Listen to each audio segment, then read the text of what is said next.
Hello and welcome to Let Them Fly with me, Heather Harris. If you've ever wondered whether your child is on the right path, this podcast is for you. Each week we share conversations that encourage parents to trust the journey, embrace different definitions of success and believe more deeply in their children's potential.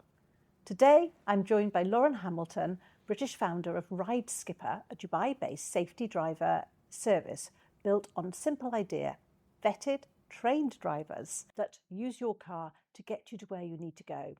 Built from the ground up, the service is especially known for school runs, helping parents navigate the busy mornings and the logistics of family life. We're talking about trust, safety, and the realities of modern parenting in a fast-moving city. Lauren, welcome to Let Them Fly. Thank you. Tell me a little bit about Ride Skipper, what Okay. you do, who you are. Yeah. Okay. So I've been in Dubai for 9 years. I moved over with my then boyfriend, now husband. Was always a corporate girl. I worked for a big global hotel chain and thought I would probably retire with them. I was very happy with that. And then I had my son, and a problem arose that I just could not get out of my mind, even past the point at which the problem was personal. So I had my son, I had a C-section, I wasn't supposed to be driving, and just wanted to get out and about and explore with him, and felt quite confident to do so, reasonably well recovered, but still this sticking point of not being able to just get in the car and go. So I tried to book taxis with car seats, and sometimes they were the right size and sometimes they weren't. Sometimes they were sanitized and sometimes they weren't. It was just this kind of roulette the whole time, and it was very frustrating. And even then when I looked at drivers for my car, I found the same problem.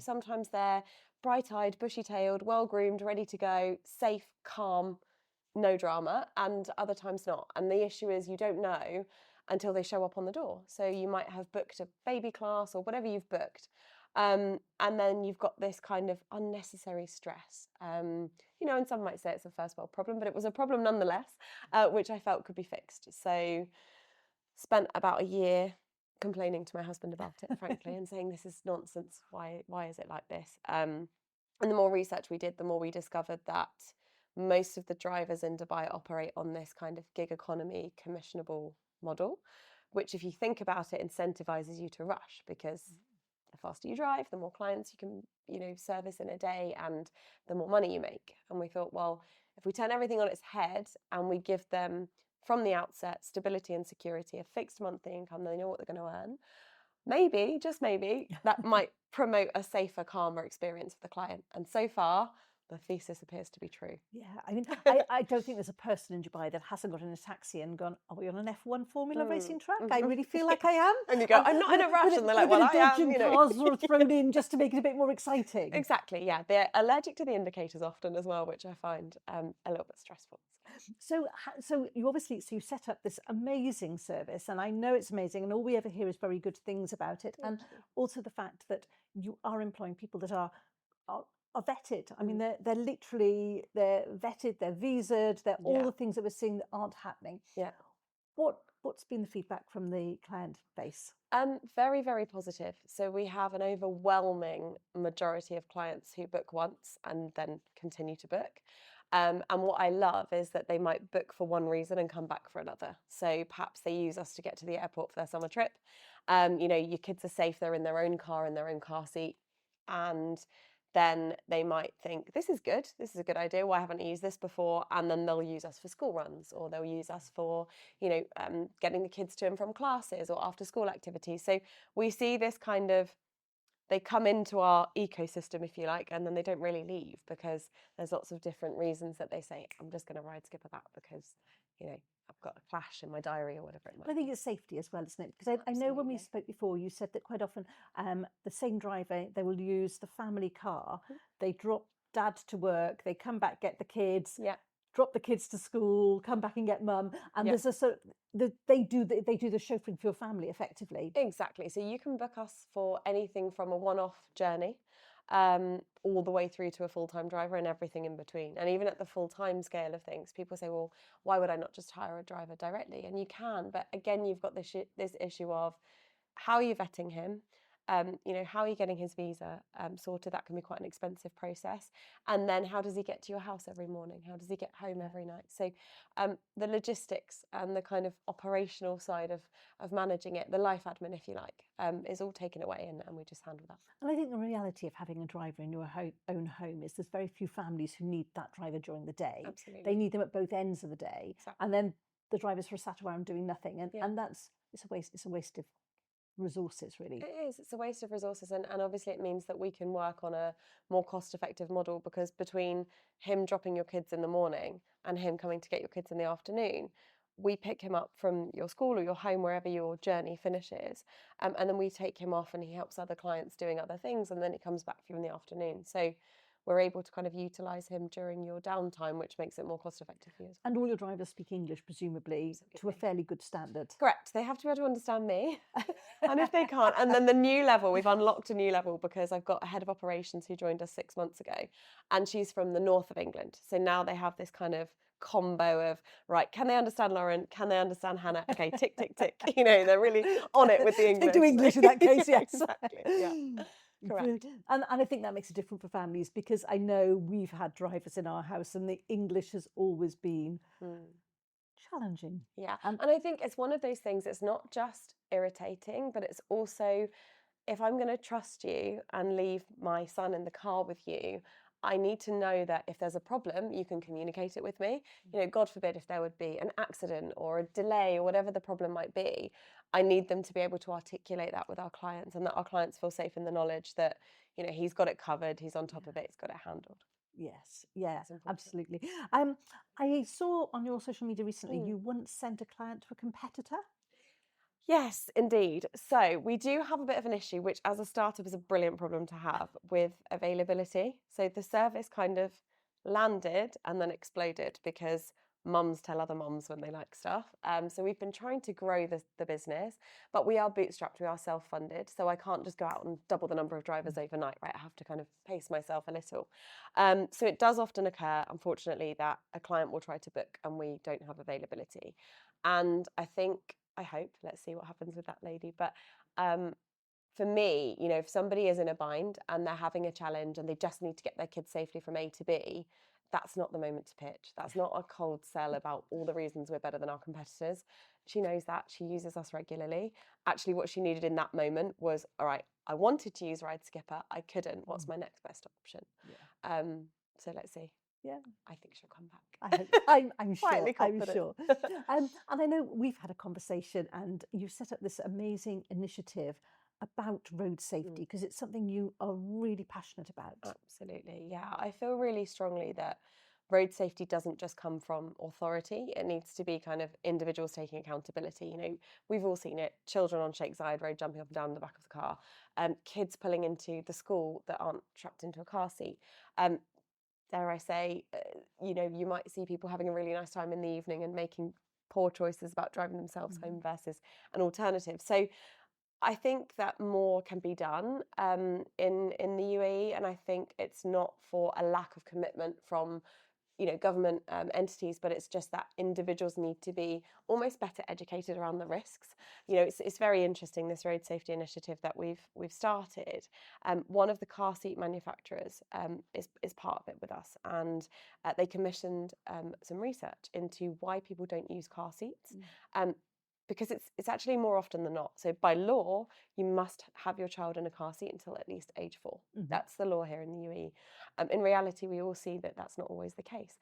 And the reasons for it, given by those surveyed, and it was quite a substantial group of people, were things like, I'm a good driver, so I don't plan to crash, so I don't need to put my kid in the car seat. Or my personal favourite, because I am a little bit of a Hitler at home, is my kid doesn't like a car seat. And I think, well, actually, that's tough. Reuben doesn't go anywhere unless he's strapped in, and he knows that for sure. So you want to go to soft play, my friend, you better get in your car seat. So I think it's very interesting, and that's what I mean by education is, I guess the same for you, right? Growing up in the UK, we've all got those crash test dummy videos etched on our brains, and we know what happens if we don't wear a seatbelt. And yet here we're seeing something as simple as, you can go onto Amazon, and for 20 dirhams you can purchase a little, almost like a fake seatbelt buckle. That plugs into your seatbelt to stop it beeping. No. No, and I'm like, The why seatbelt, has because the nobody seatbelt's shut not that there for a down? reason then. No. No. Or my favourite is you see people's cars parked and the seat belts are plugged in, but they're not in the seat. So that's how they make the beeping stop, essentially. They just plug. So it's like No. all of these very inventive ways of tricking the system, but the system is actually there for your safety. So that blows my mind a little. But, again, it comes down to education. If Yeah. your firm belief is it'll be all right, it might not be. So let's try and Yeah, and I think people do. They do. I've heard the same thing. But yeah. I'm a good driver. I don't need my seatbelt. You might be amazing, but Absolutely. the other 3,500 people that Mhm. are driving past you Yeah. certainly aren't going to be as good as you. And I think, I don't know. Do you know the statistics of crashes here? They used to be worse than they are now. I know. Yeah, it has improved. I wouldn't be able to give you the numbers off the top of my head. It has improved, but interestingly, or unfortunately, the reasons for crashes haven't changed. So it's still distracted driving.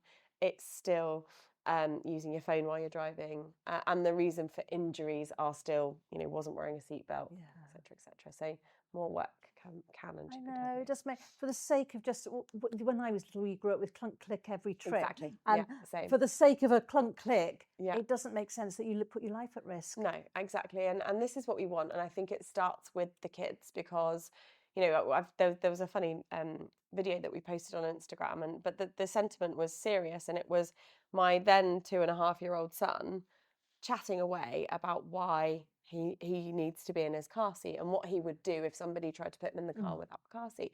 And he's 2.5, he's barely able to communicate, and he's there already saying, well, my daddy says it's for safety, I have to put my seatbelt on. And it's very natural to him, it's second nature, it's not a discussion or a fight every time we get in the car.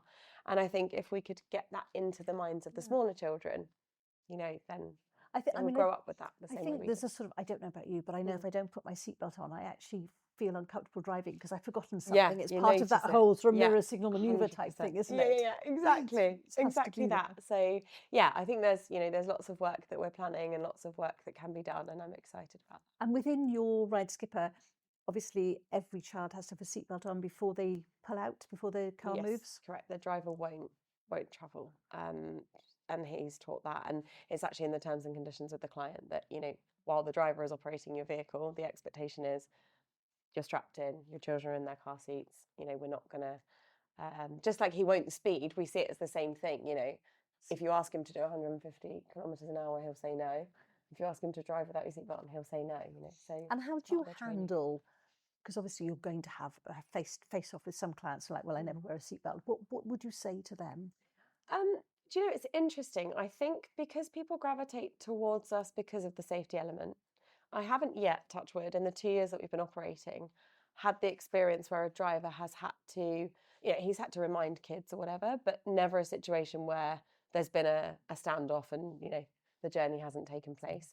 I don't think that people that would consider driving without a seatbelt on are necessarily the people that would book us because they're not that fast, right? So they might just jump. They're the in a ones cab that take or whatever. they're the ones that take the chances risk. when they've when they shouldn't be driving. So, yeah.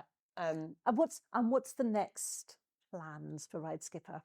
So we're actually looking to raise investment at the moment to be able to grow it. The demand is still very, very high, and I can't quite add enough drivers to keep up with it.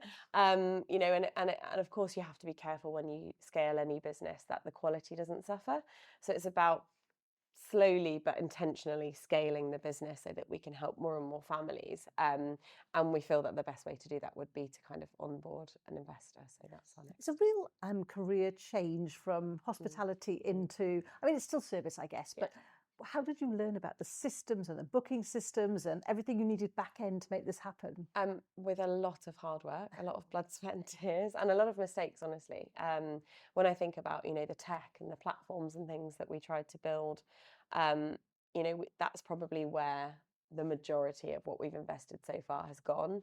And I think what nobody really tells you, particularly if you're kind of an accidental founder like me, no one really tells you that, okay, they tell you don't need to be an expert in everything, stick to what you're good at, great.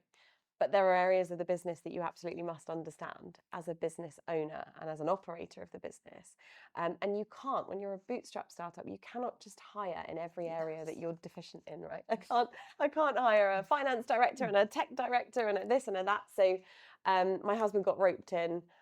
He doesn't work for us full time, but he did get roped in to help with the finance because, don't have a dog and bark yourself, right? Exactly. But with things like the tech, we didn't have anyone in the business or in our world that was an app developer.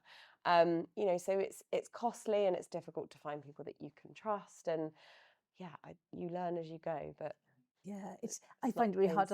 And people from the outside, they will say, well, we'll just hire someone. It's like, yeah, but if I hire them, that means there's one less client. That's the people bringing the money. Because back end is expensive. It is very expensive. But you know what's really exciting is, I know it's a bit of a buzzword, but if I look back to 2 years ago when we first launched and how we were trying to build the app then, and it was very much, you need a physical developer who knows his staff or her staff and is, competent in developing in a particular way in order to get the outcome.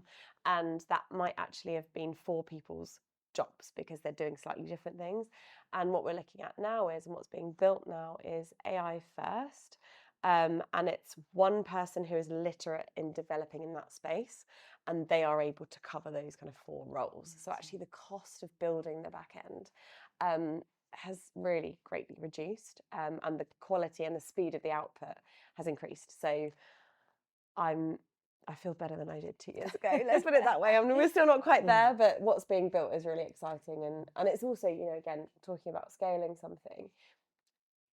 In our case, the commercial model of the business doesn't work. If you have to add a customer service person for every 10 drivers you hire, right? Where does it stop? You end up with a call center of 200 people. So this idea that we can make the team that we already have more efficient and automate some of the really basic processes is really exciting. And it means that, we can manage to do more with less, basically. And is there a sort of hotspot time that you sort of go, oh God, I know I'm going to be so busy? Yes.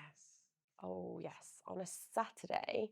So it starts in the morning because we work with a lot of the car garages. So on a Saturday morning, clients are like frantically trying to get their cars to the garages so that they've got them back for Monday morning. And then the brunch rush kicks in. Oh, yes. And the regulars, which we're very lucky to say we have a lot of, they will book in advance. So if they know they're brunching, they might message us at 10 a.m. and say, pick me up from here at this time. Great. And then there's the wave of people that go, oh God, I was planning to be diet coking today and I'm not, and I need a driver. So I would say from sort of 8 a.m. on Saturday right through until late night, it's very busy. And you do a lot with school runs? We do, So Sundays get busy again because people are sort of planning for the week. And it's really interesting because the school runs are twofold. So there are the clients that book us on a monthly contract, month in, month out. They have their same driver every day. And then we have clients, I would say, I'm in this bucket. For the most part, I can plan myself around Ruben's pick and drops. But sometimes there'll be a clash. So I think, oh, actually, I need to send somebody to go and get him and someone that I trust. So we have clients that might book us in the morning for the afternoon because they'll say, I feel like a lot of working parents in Dubai have a routine. Yeah. And that works 90% of the time. And then one of the kids is sick, but the other one still has to go to school, or the nanny's off, or dad's traveling, or something will just throw it off kilter for a couple of days. And that's when we like to kind of swoop in and save the day as well. So that's a big chunk of what we do. And I don't know if you know the figures, what is the difference from a parent using a traditional school bus service to using you? Is there a comparison there at all? Demographic, a little bit. And sort of, I would say, kind of household income level to an extent, because obviously we are more expensive than the school bus. But it's interesting because there are a few things changing about the school bus landscape, which we think will make parents gravitate towards us even more. So when the conflict hit, and there was kind of, we're in school, we're out of school, we're in school, we're out of school, this kind of hokey cokey that we were doing. A lot of parents, when kids went back to school, said, I'm very happy for them to be at school. I know that the staff know what they're doing. What I don't really want is for them to be on a longer journey than they need to be. So if their bus journey is usually 60 minutes, but they could do it in a car in 10, they were sort of booking for that reason. And we've seen a lot of interest from September for the same reason. So actually, I just prefer them to get to and from in a more direct way. And also right now in Dubai, there is a rule that's KHDA set, which is that children can't be on the school bus for more than 90 minutes. So if you happen to live in, I don't know, Deira, and you want to send your kids to Emaar South, then the school bus won't necessarily cater to that. And in Abu Dhabi, they've just reduced it from 90 minutes to 60 minutes. Oh, wow. So we're wondering if Dubai might go in the same. I think 60 minutes on a bus before school and after school, that's a long day for a child. I think so. And I think it's interesting, right? Because Dubai is such a safe place that people don't worry about it from that angle. But people do have concerns around the safety of driving specifically. Yeah. It's not, is my kid going to get kidnapped? It's, is the driver going to drive safely? And I think, I mean, when I think about my own child, who honestly relentlessly complains about not being allowed on the bus, and I think, for goodness sake, kid, if only you understood what we're building here. But you know, he's 3.5. He started school when he was 2.5, and for me, that's, you know, it's not about judgment, but it's, I wouldn't choose myself to put my child at that age on a bus. And I can imagine he would be horrendously grumpy if I had to get him up an hour earlier and, you know, spend more time. It's a long day. Yeah, I think there'd be a lot of danger naps happening if, yes, if exactly. we put him on a bus at 1 o'clock or whatever it was. So yeah. So next plans. So you're, did you tell me you might be doing cars and drivers in the future? Yeah, we're definitely looking at it. It's something that a lot of our clients ask for. So we would like to be able to provide that service. It's quite complex. There's a lot of regulation around it. It's not something we can just turn on overnight, but it's definitely something we're looking at in great detail. So at the moment, we book on an app, and you're open and available for absolutely anyone as long as they've got their own car. Yeah, absolutely. Yeah, that's the main thing. Sometimes people, we get through the booking journey and then they go, "Oh, you want my car?" And we go, "Yeah, that's the whole point." So, brilliant. Thank you so much for joining us today. It's really interesting. I love Ride Skipper, and I love what you do in the community, and your road safety campaign is incredible. I have one final question that I ask everyone. It's a bit of a curveball. Okay. Knowing everything you know about life in general to this point, if you had to go back and give your 7-year-old self a piece of advice, what would that be? I think, what was I doing when I was 7? I think that's probably a transitional phase, and it's an interesting question because I think 7 is probably the kind of age where you'll know more about this than me, so correct me if I'm wrong, where that self-doubt starts to creep in. I look at my son, he's 3.5, and in his mind, he is the bee's knees. Of course. He's the coolest kid on the planet. He has no question about it. He's absolutely certain. And I regularly say to my husband, you know, firstly, be more Reuben. And secondly, I wonder what age, you know, we all started off like that thinking we were fantastic. At what age did those external doubts and your own doubt creep in? And I think it was probably around 7 maybe. So I think if I had to say, it would be actually back yourself a bit more, because no one else is necessarily going to shove you to the front, right? So you need to go and make it happen and have the confidence that you can make it happen, I suppose. Perfect. Thank you so much for joining us today. Thank you for having me. We'll be in touch soon because we're obviously talking about road safety, so I will see you shortly. I'll keep you posted. Thank you. Thank you so much. Thank you, Lauren.